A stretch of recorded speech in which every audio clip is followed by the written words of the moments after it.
Tak zdravím, moje meno je Jakub, ale fungujem pod pseudonymom Laus Jauber a som fotograf žijúci v Bratislave a teda okrem fotky sa venujem ešte rôznym takým presahom do iných disciplín, ktoré ma zaujímajú. Fotografia pre mňa znamená v posledných rokoch hlavne živobytie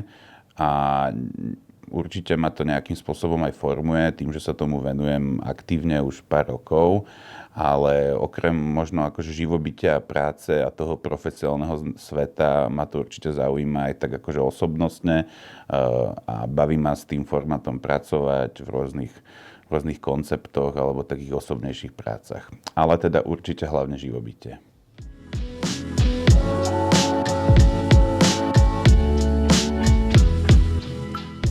Zachytiť ten správny moment pri fotografii, ono je to, akože neviem, či sa to dá definovať, ono sa to dá určite nejakým spôsobom dosiahnuť, že či to už je nejak akože neustálým fotením a opakovaním toho záberu a hľadania nejakého dokonalého momentu, alebo to môže byť v podstate aj moment, ktorý sa proste iba vyskytne, nezopakuje a v podstate je tam to šťastie, že presne v tom momente ten človek bol s tým foťakom, ale že určite sa to dá možno aj nejak vyvolávať a asi sa to dá určite aj mať na to šťastie. Čiže tak by som to zhrnul.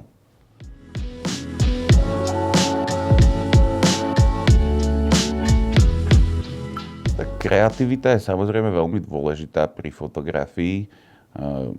Povedal by som, že kreativita je možno aj alebo chcieť byť kreatívny je niečo také, čo veľa ľudí možno tiahne k nejakým umeleckejším profesiám alebo nejakým vizuálnym alebo akýmkoľvek, kde sa s tou kreativitou dá pracovať a určite to je niečo vzácne, určite to je niečo, čo podľa mňa každý z kolegov má nejaký spôsob, akým to vyvoláva alebo akým sa ju snaží že nejak dosiahnuť k tomu, akým spôsobom sa snaží dostať k nápadu a v podstate tie nápady sú asi hlavne, že veľmi vzácne. Mne sa ľúbi, čo hovorí Jim Jarmusch, že nápady sú ako ryby, že proste, že ju treba chytiť a v momente, ak ju chytíš, tak si ju treba zapísať. A myslím, že takisto ako v každej inej profesii alebo v každom inom nejakom umeleckejšom odvetví, tak v podstate je určitý typ jobu, kde tá kreativita je nutnejšia a musí s ňou človek viac pracovať a potom sú určité typy jobu, kde v podstate to iba ide nejak tak samo. Hej? Čiže skôr to berem tak, že tá kreativita je iba ten proces, ktorý ťa dostane k nejakému nápadu a ten proces je samozrejme strašne pekná vec. A hlavné je, že sa dostať k tomu nápadu. Takže tak by som to zhrnul, kreativitu.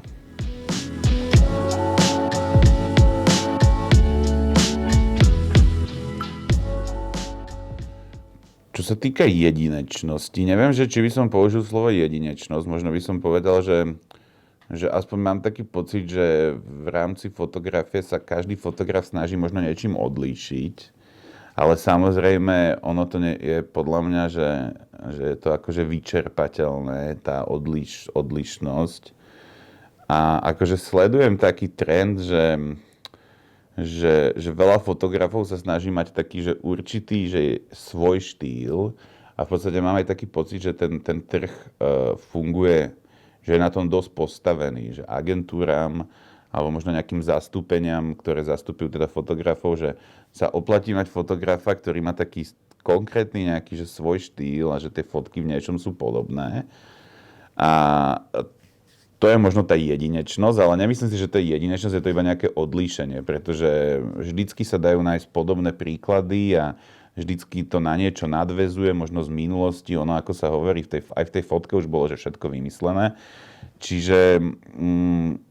možno, že to je jeden spôsob, ako sa odlíšiť nejak tou akože vizualitou. Ďalší podľa mňa spôsob je, že sa môže človek odlíšiť tým obsahom a tým byť možno, že jedinečný.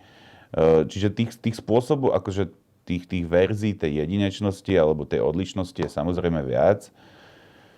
Ja ani neviem, ako by som sa ja hodnotil v rámci tejto otázky, ale ja som vždycky bol taký, že mňa nebavilo, možno, že mňa skôr bavilo sa vrtať v rôznych štýloch, akože fotím napríklad veľa vecí na film, Čiže možno tým som bol možno odlišný niekedy dávnejšie, teraz mi príde, že už to vôbec nejak ma neodlišuje, pretože fotografov, čo fotia na film, je proste kopa. Takže ja neviem, ja som sa možno snažil nejak odlišiť tým obsahom, aspoň nejak lokálne. Ale neviem, či by som použil slovo jedinečnosť. Skôr by som povedal, že odlišnosť. Akože samozrejme mám strašne veľa obľúbených fotografov, ktorí možno sú že jedineční v niečom, ale neviem, po mňa nikto z nich by sa nerád videl ako jedinečný, alebo ja mám takú predstavu, že ľudia proste sa neradi preciťujú a radšej budú používať slovičko odlišný ako jedinečný.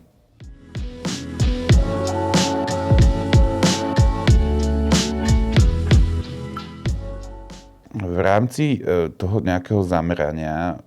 v rámci nejakej každého osobnej fotografii, je podľa mňa asi je dôležité sa na niečo zamerať už iba kvôli tomu, aby ten človek mal tú možnosť ten typ fotky neustále opakovať a sa vlastne v čom zlepšovať. A určite to potom pomôže byť zameraný na jednu vec a v tom byť dobrý, ale mňa napríklad vždycky bavilo aj objavovať iné typy fotky, takže skrz nejakú kultúru som sa veľmi rýchlo dostal, že k architektúre, potom k nejakým produktom, potom v podstate k móde. A že určite, že sú napríklad nejaké veci, ktoré ma teda nebaví vôbec fotiť, ale do toho ma akože stále určite by som neodmietol nejaký typ fotenia iba kvôli tomu, že som to nikdy nefotil, keď si poviem, že to by som rád skúsil. Čiže asi to pomáha byť na niečo zameraný, ale zároveň nevidím dôvod sa limitovať iba na jeden typ fotky, keď človek má záujem skúmať aj iné zákutia tej fotografie.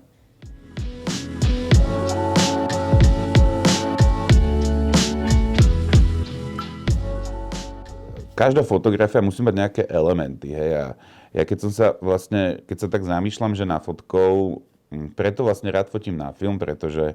človek niečo odfotí a nevidí to hneď a v podstate potom to ako keby nejak súdi alebo si nejak argumentuje, čo urobil správne, čo urobil nesprávne, až akože niekoľko dní potom, keď tú fotku dostane vyvolanú. A čo si tak uvedomujem, čo bolo vždycky pre mňa dôležité na tej fotke, tak je nejaký jednoduchý súboj medzi formou a tým obsahom. To znamená, že tá fotografia v podstate musí mať tieto položky vyvážené. Tak by som to možno že zhrnul a je vlastne úplne jedno, že či je tá forma 100% a obsah nulový, alebo že či je ten obsah 100% a tá forma nulová, alebo či to je 50-50, 70/30, že ono to v podstate nehrá rolu, že čoho je viac, čoho je menej, iba je v podstate dôležité to, že to hrá dokopy a že to plní tých 100%. Alebo tak som to nejak časom si zhrnul, že vie ma zaujať fotografia, ktorá je že technicky absolútne nezvládnutá a v podstate môže byť odfotená na iPhone alebo aj na starý iPhone, na niečo úplne hnusné a vypadá vizuálne škaredo, ale ten obsah je natoľko silný, že nejaká tá forma absolútne ide bokom a na druhú stranu vie ma zaujať aj fotografia, ktorá obsahovo mi, že buď nič nehovorí, alebo tam ten obsah doslova nie je, ale je tak technicky zvládnutá, že tá forma je natoľko zaujímavá, že mi stačí vlastne sledovať iba tú formu. Čiže toto je možno taká dobrá úvaha na tom, že čo by mala fotka obsahovať, alebo teda čo by mala podľa mňa obsahovať a teda je to nejaký balans medzi formou a obsahom.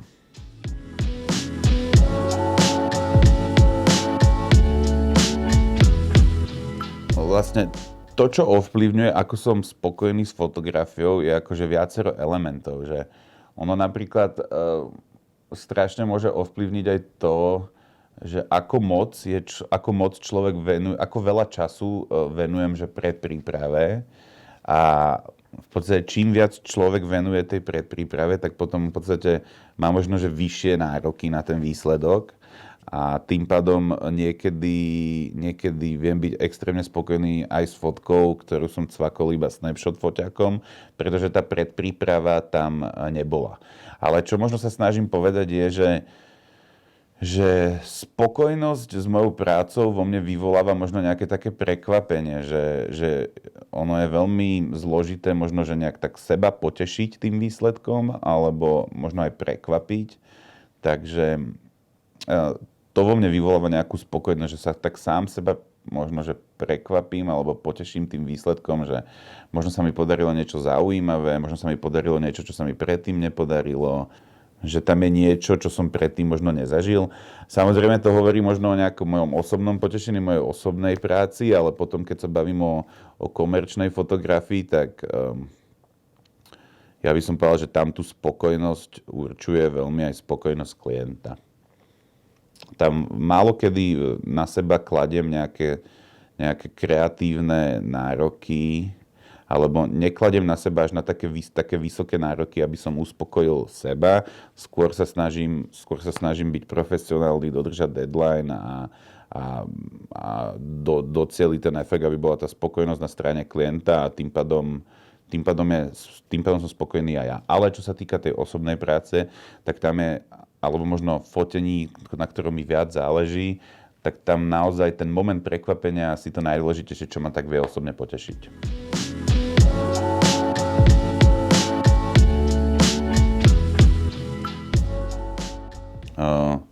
Definícia dobrého fotografa je taká akože bizárna vec, podľa mňa, pretože není tam nejaká... Nie sú tam podľa mňa nejaké presne stanovené pravidlá. Podľa mňa úplne, že najväčší základ je nejaká možno komunikatívnosť. Ja skôr by som povedal, že čo tak definuje dobrého fotografa pre mňa mňa ako keby fascinujú rôzne interview s takými mojimi obľúbenými fotografmi, už takými staršími pánkami a pánmi a oni majú proste, ako keby určite všetci majú spoločné to, že strašne z nich cíti taký kľud a nejaký taký nadhľad a to je možno moja taká ašpirácia, že na tom remesle fotografa je strašne pekné, že stretávaš veľa ľudí, vidíš v rôzne miesta. Možno rozdiel medzi nejakou filmovou alebo videoprodukciou je, že často fotografií sme aj že sami. Že jasné, že pri nejakých väčších komerčných joboch je tam tím, ale pri veľa rôznych iných joboch proste sa cítim ako nejaký opravár, že idem niekam na neznáme miesto, stretnem neznámych ľudí a všetko je pre mňa nové, čiže to, podľa mňa to remeslo je strašne, alebo to zamestnanie je strašne super v tom, že stále spoznávaš nových ľudí, vidíš nové miesta a tým pádom možno získavaš taký nadhľad nad vecami. Ja mám strašne rád každý job do zahraničia, pretože v podstate spoznávať krajinu skrz zakázku fotografickú je že skvelá vec, že nech sa jedná akože o hocičo, že napríklad fotiť papierníctvo, tak je zaujímavé fotiť papierníctvo, keď je to v Japonsku a viem si predstaviť, že by som radšej fotil reperov v Japonsku, ale fotiť to papierníctvo bolo úplne neuveriteľné. Takže to je podľa mňa dobrého fotografa definuje možno nejaký taký kľud a komunikatívnosť.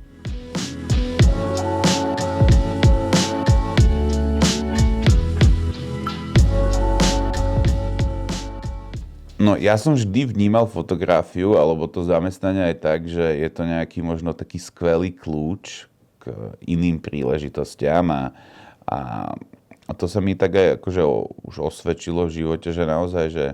vďaka tomu stretneš rôznych zaujímavých aj vplyvných ľudí, vidíš akože krásne miesta a vždycky, keď človek vidí rôzne pekné miesta, tak ho aj inšpirujú a napadajú iné veci, čiže podľa mňa s fotkou sa dá posunúť, že všelikam, skôr je iba akože na tebe, že ako tie príležitosti, ktoré sa ti to fotkou otvárajú, potom človek využije.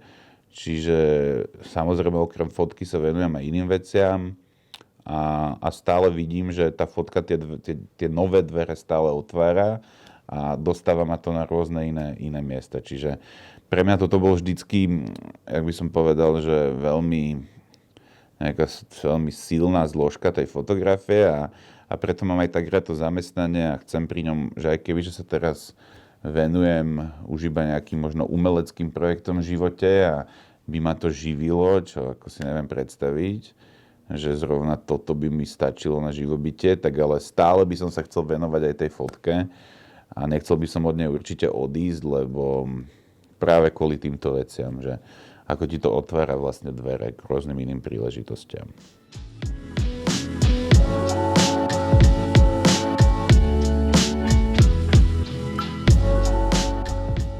No, mňa tá fotka, alebo ja by som nepovedal, že možno, že fotka ma dostala k iným takýmto úplne presným projektom. Ono to bolo skôr o tom, že ja som vždycky bol nejaký taký, že kreatívec, alebo bavilo ma proste vymýšľať veci. A, a v podstate tá fotka je tiež iba nejaký kreatívny tréning a ja som sa k nej dostal vlastne skrz, že nie je nejaký konkrétny job, ale mňa bavilo zo začiatku iba fotiť a mal som proste malý snapshot a s tým som behal proste po meste a fotil som si hociaké blbosti. Čiže ten môj začiatok alebo tá moja introduction k fotke bola taká tá úplne najčistejšia, že iba záujem o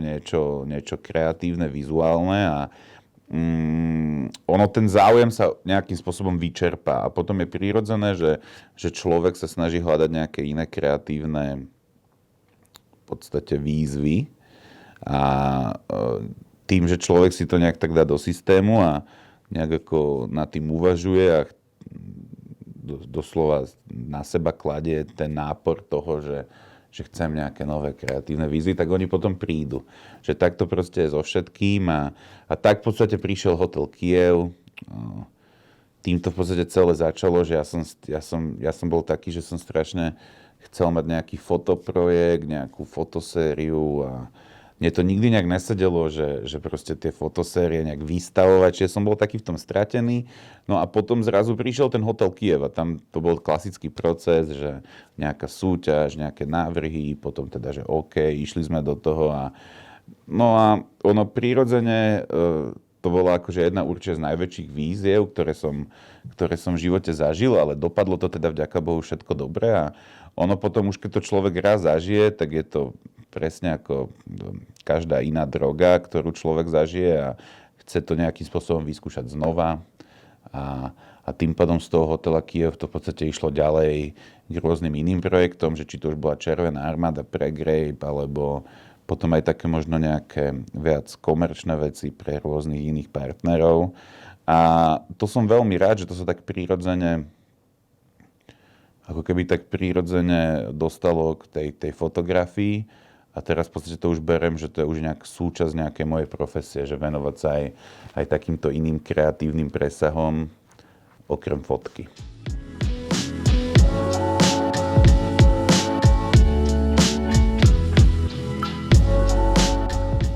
Konkrétne projekt Červená armáda, on vznikol vlastne v rámci súťaže,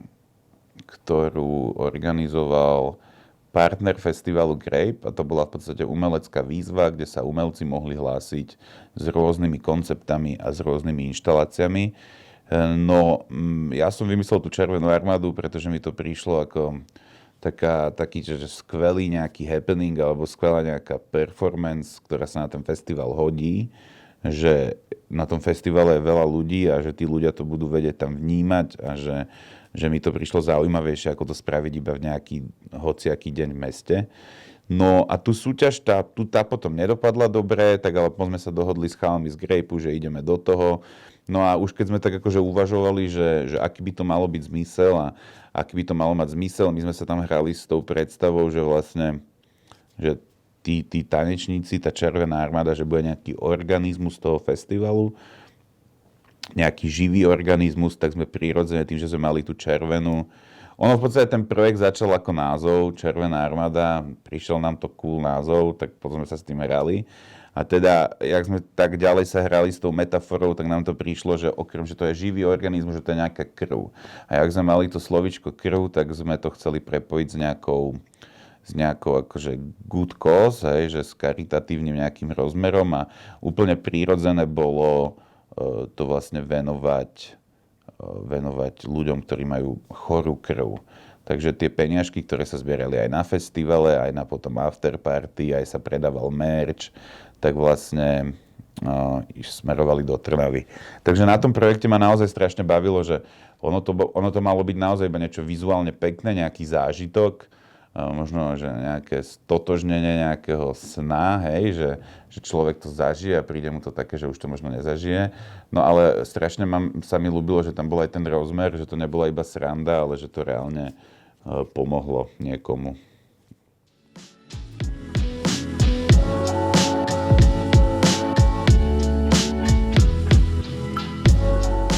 Ja ako veľmi rád, že motivujem ľudí, nech sa venujú fotke. Ale akože vždycky, keď sa mi niekto tak ozve, tak sa mu snažím aj poradiť, lebo podľa mňa, akože ja mám presne tú perspektívu, že ani som neštudoval nejakú fotografickú školu, ani nemám nejaký rodinný background, umelecký, ani fotografický, čiže je to nejaká vec, čo ku mne prišla, strašne ma bavila a časom sa z toho stalo normálne, že živobytie. A podľa mňa, ak má niekto k tomu vzťah a už je to niečo, čo v ňom vyvoláva nejaké pocity a baví ho to, tak proste treba to skúšať, určite sa tomu treba venovať, treba myslieť na to, že je dôležité dať o sebe nejak vedieť tomu svetu. Dneska je to možno vďaka sociálnym médiám akože jednoduchšie. Možno netreba úplne myslieť na také tie že čísla, že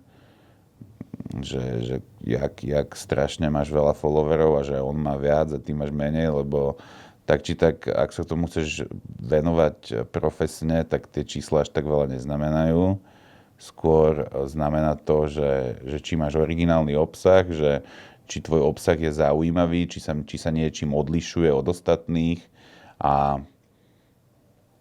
ak akože tieto veci proste sú nejaký ten prvý step, tak určite ten druhý step je proste byť iba profesionálny. Takže ja by som určite každého podporil. V kľude mi napíšte, ak máte nejaké otázky na Instagram. Fakt akože rád sa bavím s mladými ľuďmi, ktorí sa tomu chcú venovať, že rádam support. A akože každého určite, že môj nejaký príbeh alebo moja skúsenosť je proste s tou fotkou super, akože určite je za tým veľa roboty a nejakej snahy to posúvať ďalej, ale proste na konci dňa to funguje. Takže to mi na tom príde skvelé, že to je reálna vec, ktorá vie človeka živiť a aj keď napriek tomu, že musí súčasťou toho je možno aj fotenie nejakých vecí, čo proste ťa nejak akože osobne nenaplňa, tak potom je tam stále tá druhá stránka, že je tam veľa vecí, čo ťa naplňa.